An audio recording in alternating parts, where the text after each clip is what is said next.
आजकाल लोकांना काय झालंय असाच प्रश्न उपस्थित होतोय।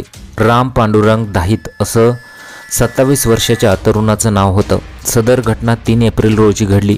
अंबड तालुक्यातील डोमेगाव येथील शेतकरी कुटुंबातील राम याने BA पर्यंत शिक्षण पूर्ण केलं होतं। त्याचे नुकतेच मंठा तालुक्यातील तळणी येथील एका मुलीशी 15 एप्रिल रोजी लग्न होणार होते। लग्नाची पूर्वतयारी देखील सुरू झाली होती। गुरुवारी 3 एप्रिल रोजी जालना शहरात लग्नाचा बस्ता देखील दोन्ही कुटुंबियांच्या वतीने खरेदी करण्यात आला होता।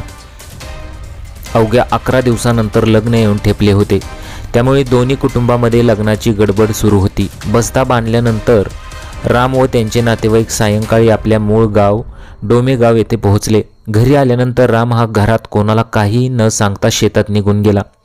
यावेळी रामच्या भावजाईने राम नाराज असल्याचे पतीला सांगितले, त्यामुळे भावाने अनेकदा रामला मोबाईलवर संपर्क केला, मात्र फोन उचलला गेला नाही। त्यानंतर कुटुंबातील सदस्यांनी सर्वत्र शोध घेण्यासाठी धावपळ सुरू केली। अनेक ठिकाणी त्याचा शोध घेण्यात आला, परंतु त्याचा पत्ता लागला नाही। अखेर स्वतःच्या शेतात गेल्यानंतर लिंबाच्या झाडाला रामने दोरीने गळफास घेत आपली जीवनयात्रा संपल्याचे उघड झाले। घटनेची माहिती मिळताच पोलिसांनी घटनास्थळी धाव घेतली। ग्रामस्थ व नातेवाईकांच्या वतीने अंबड शहरातील उपजिल्हा रुग्णालयात रामला दाखल केल्यानंतर तपासणी करून डॉक्टरांनी रामला मृत घोषित केलं। त्याच्या पश्चात आई, एक भाऊ, भाऊजाई, 2 पुतणे असा परिवार आहे।